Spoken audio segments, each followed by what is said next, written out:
নাশকতায় ক্ষতবিক্ষত metro station পরিদর্শনে প্রধানমন্ত্রী প্রশ্ন রাখলেন, দেশকে পেছনে টেনে নামানোর চেষ্টা কেন?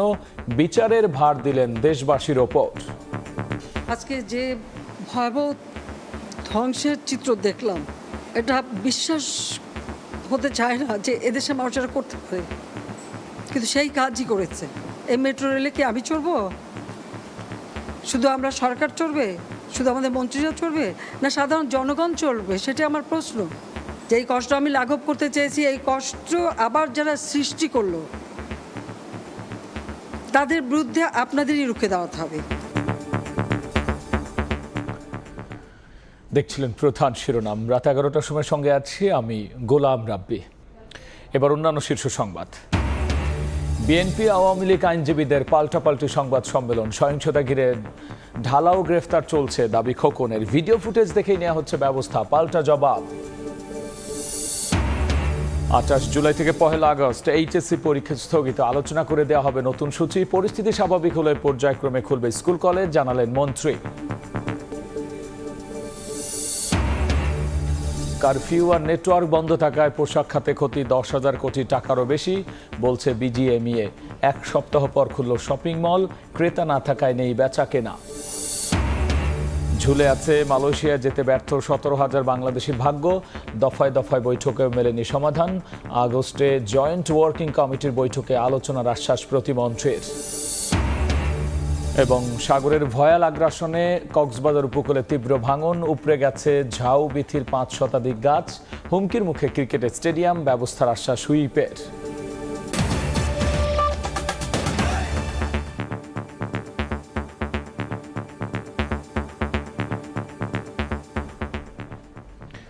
মেট্রো রেলে হামলাকারীদের বিচারের ভার দেশবাসীর ওপর ছেড়ে দিলেন প্রধানমন্ত্রী শেখ হাসিনা।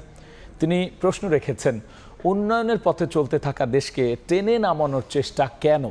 সকালে নাশকতাকারীদের হামলায় ক্ষতিগ্রস্ত মেট্রো রেলের মিরপুর 10 নম্বর স্টেশন পরিদর্শন করেন সরকার প্রধান। বলেছেন, ধৈর্য ধরার অনুরোধের পরেও কেন শিক্ষার্থীরা তা কানে নেয়নি সেটিও বিবেচনা করতে হবে দেশবাসীকে।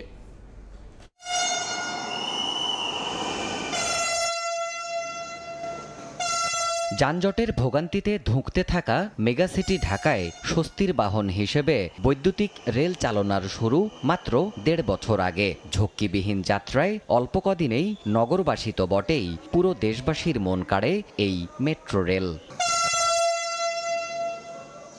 মিরপুর 10 ও কাজীপাড়া মেট্রো স্টেশনে তাণ্ডব চালানো হয় নির্বিচারে। তিলে তিলে গড়ে তোলা রাষ্ট্রের সম্পদ বিধ্বস্ত হয় নিমিষেই। অবশেষে বন্ধই হয়ে যায় এই সার্ভিস। 2022 সালের ডিসেম্বরে মেট্রো উদ্বোধনের পর বৃহস্পতিবার সকালে সেই মেট্রো স্টেশনেই আসতে হলো প্রধানমন্ত্রীকে। নতুন কোনো সৃষ্টিতে নয়, আসতে হয়েছে ধ্বংসের নমুনা দেখতে। সকাল 9টার পর মিরপুর 10 মেট্রো স্টেশনের বিভিন্ন দিক পরিদর্শন করেন সরকার প্রধান। ডিএমটিসিএল কর্তৃপক্ষের কর্মকর্তাদের সঙ্গে নিয়ে ঘুরে ঘুরে দেখেছেন ক্ষতচিহ্ন নিয়ে কিভাবে দাঁড়িয়ে স্বপ্নের এই পরিবহন ব্যবস্থা। চূর্ণবিচূর্ণ যন্ত্রাংশ আর অসংখ্য কাঁচের টুকরোর উপরে হেঁটে উপস্থিত গণমাধ্যমে কথা বলতে গিয়ে আবেগতাড়িত হয়ে পড়েন সরকার প্রধান। ভয়াবহ ধ্বংসের চিত্র দেখলাম, এটা বিশ্বাস হতে চায় না যে এদেশে মানুষেরা করতে পারে, কিন্তু সেই কাজই করেছে। তার প্রশ্ন, মানুষের উপকার করা, সমাজকে এগিয়ে রাখা উদ্যোগগুলোর উপর কিসের এত ক্ষোভ? এই মেট্রো রেলের উপর এত আক্রমণ কেন, এটাই আমার প্রশ্ন। যেগুলি মানুষের সেবা দেয়, মানুষের জীবনকে উন্নত করে, ঠিক সেইগুলি ভেঙে সম্পূর্ণ নষ্ট করে দেওয়ার কি মানসিকতা? এই স্টেশন যেভাবে ধ্বংস হয়েছে, এটা সম্পূর্ণ ডিজিটাল সিস্টেম, এটা তো কতদিনের ঠিক হবে আমি জানি না। সরকারের অনুরোধের পরও কেন শিক্ষার্থীরা কথা শোনেনি তা বিবেচনায় নিতেও দেশবাসীর প্রতি অনুরোধ প্রধানমন্ত্রীর। কোটা আন্দোলনকারী থেকে শুরু করে দেশবাসীকে একটু বললাম যে একটু ধৈর্য ধরতে হবে। আপিল তো সরকার করেছে, কাজে তাদের ধৈর্য ধরতে হবে, তারা হতাশ হবে না। আমি এই আশ্বাস দিয়ে তাদেরকে বললাম বিরত থাকতে, কিন্তু সেটা করলো না। যে দাবি তারা করেছিল, সমস্ত দাবি শুধু মানা না, তার থেকে বেশি আমরা দিয়েছি, হাইকোর্টে দিয়ে দিয়েছে, তারপরেও কিন্তু এখন থামেনি। কেন থামেনি? আমি দেশবাসীর কাছে সেটাই আমার আমি বিচার চাই। রাষ্ট্রীয় সম্পদে এভাবে ন্যাক্কারজনক হামলা যারা চালিয়েছে তাদের বিচারের ভার দেশবাসীর ওপর ন্যস্ত করেন সরকার প্রধান। এর উপকারিতা কারা পাচ্ছেন? এদেশের মানুষ, আপনারা সাধারণ জনগণ পাচ্ছে। তাহলে এর উপর এত ক্ষোভ কেন? যে এই কষ্ট আমি লাঘব করতে চেয়েছি, এই কষ্ট আবার যারা সৃষ্টি করলো তাদের বিরুদ্ধে আপনাদেরই রুখে দাঁড়াতে হবে। এর বিচার তাদের করতে হবে। আমি তাদের কাছে এই বিচার চাই। পরিদর্শনের শেষ ভাগে ক্ষতিগ্রস্ত স্টেশনগুলো সচলের উদ্যোগ নিতে মেট্রো কর্তৃপক্ষকে প্রয়োজনীয় নির্দেশনাও দিয়েছেন প্রধানমন্ত্রী। বলার অপেক্ষা রাখে না যানজটের এই নগরীতে মেট্রো রেল এক আশীর্বাদের নাম। আর সে কারণেই এটি উদ্বোধনের পর স্বাগত জানিয়েছেন সমাজের বিভিন্ন শ্রেণী পেশার মানুষ, হয়েছেন আবেগতাড়িত। মেট্রোর সেই ধ্বংসস্তূপে দাঁড়িয়ে সরকার প্রধান বললেন, মেট্রো রেলের উপরে হামলা জনগণের সেই আবেগের উপরে আঘাত। দেবাশিস রায়, সময় সংবাদ, ঢাকা। সহিংসতাকারীদের হামলায় তছনছ মিরপুর 10-এর বিএআরটি কার্যালয়। হামলার পর থেকেই বন্ধ ঘোষণা করা হয়েছে প্রতিষ্ঠানে। এদিকে বিআরটিএ বন্ধ থাকায় ব্যাপক ভোগান্তিতে সেবা প্রত্যাশীরা, যদিও ব্যাকআপ সার্ভার দিয়ে কাজ করতে মাসখানেক সময় লাগবে বলে জানিয়েছে কর্তৃপক্ষ। রাজধানীর মিরপুর 10-এর বিআরটিএ কার্যালয়ে সেবা প্রত্যাশীদের ভিড়। কোনো সরকারি ছুটির দিন না হলেও বন্ধ বিআরটিএর মূল গেট কেন বন্ধ জানতে এবার ভেতরে সময় সংবাদ। দেখা গেল গত শুক্রবার সহিংসতাকারীদের ভয়াবহতার চিত্র। একটি অংশ যদি একটু দেখাতে চাই যে এটি আসলে একটি সার্ভার সেলফ এবং এটি ভাঙচুর করা হয়েছে। পাশাপাশি ভেতরে যেসব যন্ত্রাংশ রয়েছিল সেগুলো কিন্তু আসলে এখান থেকে লুটপাট করা হয়েছে। নাশকতাকারীদের দেয়া আগুনে ক্ষতিগ্রস্ত হয়েছে মূল সার্ভার, তাই সংস্থাটির সকল পরিষেবা বন্ধ করা হয়েছে। ফিঙ্গারপ্রিন্ট হবে আপনাদের, যে আপনারা বিআরটিতে যান, বিআরটিতে আইসে দেখি এখানে নোটিশ ঝুলানো। ক্ষয়ক্ষতির পরিমাণ জানতে 5 সদস্যের কমিটি গঠন করেছে সংস্থাটি। আমাদের ব্যাকআপ সার্ভারটা নিয়ে আমরা এখন কাজ করতেছি, সেটা চালু হলে তবু 1 মাসের অধিক সময় লাগবে। এদিকে 18 জুলাইয়ের মধ্যে যেসব যানবাহনের লাইসেন্স শেষ হয়েছে সেগুলো নবায়নের সুযোগ 1 মাস বাড়িয়েছে বিআরটিএ। নিবিড় সাহা, সময় সংবাদ, ঢাকা। সাম্প্রতিক সহিংসতা নিয়ে পাল্টাপাল্টি সংবাদ সম্মেলন করেছেন আওয়ামী লীগ ও বিএনপি পন্থী আইনজীবীরা। সমিতির সভাপতি বিএনপি চেয়ারপারসনের উপদেষ্টা মাহবুব উদ্দিন খোকনের দাবি, কোটার সংস্কার আন্দোলনের সহিংসতা ঘিরে ঢালাও গ্রেফতার চলছে। আরেক ব্রিফিংয়ে সভাপতি সমিতির সম্পাদক শাহ মঞ্জুরুল হক বলেছেন, ঢালাও নয়, ভিডিও ফুটেজ দেখেই করা হচ্ছে গ্রেফতার। 9 দিন ধরে তালাবদ্ধ বিএনপির কেন্দ্রীয় কার্যালয়, নেতাকর্মী শূন্য নয়াপল্টন। এরই মধ্যে সহিংসতার মামলায় গ্রেফতার হয়েছেন 1 ডজন শীর্ষ নেতা। দলটির হিসেবে গত কয়েকদিনে সারা দেশেই গ্রেফতার হয়েছেন প্রায় 2000 নেতাকর্মী। বৃহস্পতিবার গণমাধ্যমে পাঠানো এক বিবৃতিতে গ্রেফতার নেতাকর্মীদের মুক্তির দাবি করেছেন বিএনপির মহাসচিব মির্জা ফখরুল ইসলাম আলমগীর। কোটা আন্দোলন নিয়ে সহিংসতার ঘটনায় আন্তর্জাতিক তদন্তেরও দাবি জানান তিনি। সাম্প্রতিক পরিস্থিতি নিয়ে পাল্টাপাল্টি সংবাদ সম্মেলন করেছেন আওয়ামী লীগ ও বিএনপিপন্থী আইনজীবীরা। সমিতির সভাপতি বিএনপি নেতা মাহবুব উদ্দিন খোকনের অভিযোগ, সহিংসতা তদন্তের আগে বিএনপিকে দায়ী করে ক্ষমতার বাড়াবাড়ি করছে আইন শৃঙ্খলা রক্ষা বাহিনী, করা হচ্ছে ঢালাও গ্রেফতার। আমরা আশ্চর্য হয়ে যাই, রাজনীতিবিদদের নয় একজন একজন সমালোচনা করবে একদল, আইন শৃঙ্খলা বাহিনীর দায়িত্বরত ব্যক্তিগত কিভাবে রাজনৈতিক দলের নাম উল্লেখ করে বা ব্যক্তির নাম উল্লেখ করে তারা বক্তব্য দিচ্ছে। তাদের যে দায়িত্ব দেওয়া আছে রাষ্ট্রীয় দায়িত্ব, সেখান থেকে তারা অ্যাক্সেস ব্যবহার করছে। একই স্থানে সংবাদ সম্মেলন করেছে সুপ্রিম কোর্ট আইনজীবী সমিতির সম্পাদক সহ নির্বাচিত সদস্যরা। এ সময় শাহ মঞ্জুরুল হক জানান, ঢালাও নয়, সহিংসতার ভিডিও ফুটেজ দেখেই করা হচ্ছে গ্রেফতার। যারা দোষী এবং যারা এই সমস্ত হত্যাযজ্ঞ, এই সমস্ত ধ্বংসযজ্ঞ, এই সমস্ত অগ্নিকাণ্ডের সাথে জড়িত, আমরা বারের পক্ষ থেকে সবার বিচার দাবি করি।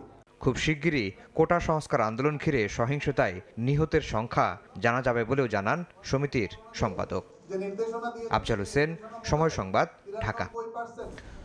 28, 29, 31 জুলাই এবং 1 আগস্টের এইচএসসি সমমানের পরীক্ষা স্থগিত করেছে বাংলাদেশ আন্তঃশিক্ষা বোর্ড। দুপুরে বাংলাদেশ আন্তঃশিক্ষা বোর্ড সমন্বয় কমিটির সমন্বয়ক তপন কুমার সরকার এই তথ্য জানিয়েছেন। বলেছেন, সাম্প্রতিক সহিংসতার কারণে শিক্ষার্থীদের নিরাপত্তা বিবেচনায় 2024 সালের এইচএসসি ও সমমানের পরীক্ষাগুলো স্থগিত করা হয়েছে। স্থগিত হওয়া পরীক্ষার সময়সূচি পরে ঘোষণা করা হবে। এদিকে বিকেলে ঢাকা মেডিকেলে আহত শিক্ষার্থীদের দেখতে গিয়ে শিক্ষামন্ত্রী মহিবুল হাসান চৌধুরী জানিয়েছেন, পরিস্থিতি স্বাভাবিক হলে উচ্চ মাধ্যমিক পর্যায়ে বিদ্যালয় খোলার মাধ্যমে পর্যায়ক্রমে সব শিক্ষা প্রতিষ্ঠান খুলে দেওয়া হবে।